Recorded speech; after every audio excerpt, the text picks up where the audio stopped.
ህልመዝኔት ሁኜ ቤተክርስቲያን ልግባ አይቻልም። በቃ ታጥበህ ግባ ምናምን የሚባል የለም። አራት ነጥብ። እንደዚህ የሚባል መጽሐፍ የለም። የእግዚአብሔርን ስርዓት ማቻቻል ያስቀስፋል፣ ሀገር ያጠፋል፣ ትውልድ ይቀስፋል። አይቻልም። ደግሞ ይመጣና ደግሞ እንዲሁ ተቃቅፈን ነበረ፣ እንዲሁ ተሳስመን ነበረ፣ ተክሊል ይፈቀዳል ይላል። አይቻልም። ችግር የለም፣ አይዞህ ችግር የለም ይላል። አለ ችግር። ምን ታቻችላለህ? ክርስቶስ ችግር የለም ብሏል እንዴ? አላለም። ካልተቻለ አልተቻለም። ያለህን እዛ አግባ፣ በቃ ይበቃል። ከሌለ የለህም ነው። ሽልማት እኮ ነው። ሳይሮጡ እስቲ ሂድና አሁን ኢትዮጵያ ውስጥ ሲሮጡ የነበሩ አትሌቶች እስኪ ጥሩልኝ የምታውቁ ጥሩ። በቃ እሺ የምታውቋቸው ሁሉ እስቲ አሁን እዚህ አብየቱ ጉጭ ብለህ ዝም ብለህ ጠላን እየጠጣ የዚያን ሰውዬ የ42 ኪሎ ሜትር የማራቶን ሜዳሊያ መውሰድ ትችላለህ? አችልም። ተክሊል ድንግልናውን የጠበቀ ሰው ሽልማት ነው። ሳትሮጥ ምንድነው ሸልሙኝ? አሮጥክማ ቤት ነው ያለ። በቃ በቁርባን አግባ፣ ጠባይን አሳምራ። ይሄንን የወር አበባውኝ ነበር። እሺ እና ደግሞ ልቆርብ ተዘጋጅቼ ነበር። እሺ ልቆርብ ከተዘጋጀው 5 ዓመቴ ነው። እሺ እና ምን ይላልክ? ውጭ መልስ ነው። እንደገና ደግሞ የወር አበባውኝ ነበር እናሳ ክርስትናው ነበረ ዛሬ። እሺ እና ይላልክ? እግዚአብሔር ያውቀው የለም ማወቅም ያውቃል፣ ባንተም ያውቅብሃል።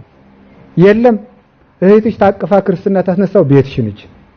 መልሱ ይሄ ነው።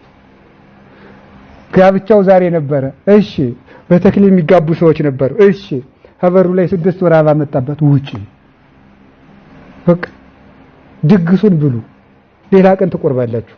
ትዳሩን እግዚአብሔር አልፈቀደም አይደለም፣ የተፈጥሮ ጉዳይ ነው። ብፁዕ አቡነ እንድርያስ እያስተማሩ በስመ አብ ሲሉ ዝናብ እየዘነበ በስመ አብ ዝናቡ ቀጥ አባታችን ብፁዕ አባታችን በጸሎታቸው ብሎ ጫብ ዝም በል፣ የተፈጥሮ ጉዳይ ነው። የተፈጥሮ ጉዳይ ነው። በቃ ዘነበ ምንድን ይላል የምታጨፈጭፍ ብለው ነው ማለት ነው። ስለዚህ የተፈጥሮ ጉዳይ ነው። ትዳሩን አልፈቀደው የሚገባ ነገር የለም። በቃ ተፈጥሮ ነው። የዚህ ያለት ገጥሟታል። በሌላ ቀን መጋባት። ህግን ማቻቻል የለበትም። በጠበበው ምዕመኑ ይጭነቀውም የሚችለው መቻል የሚሰፋውን መስፋት። ጌታ ምንድን ነው ያለ? በጠበበው ደጅ በሉ እስኪ ምኑ ነው? ምን ባሉ ነው?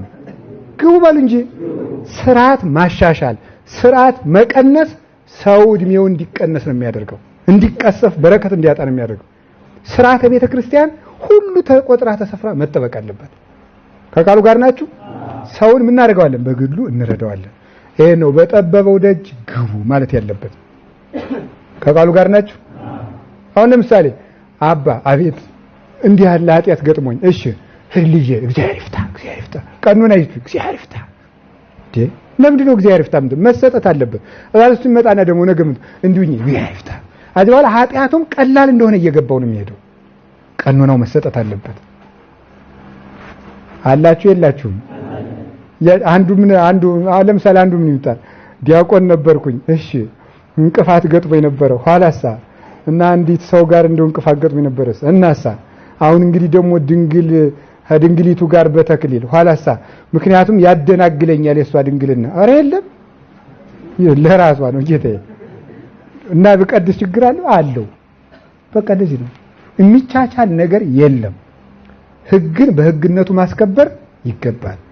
ከቃሉ ጋር ናችሁ?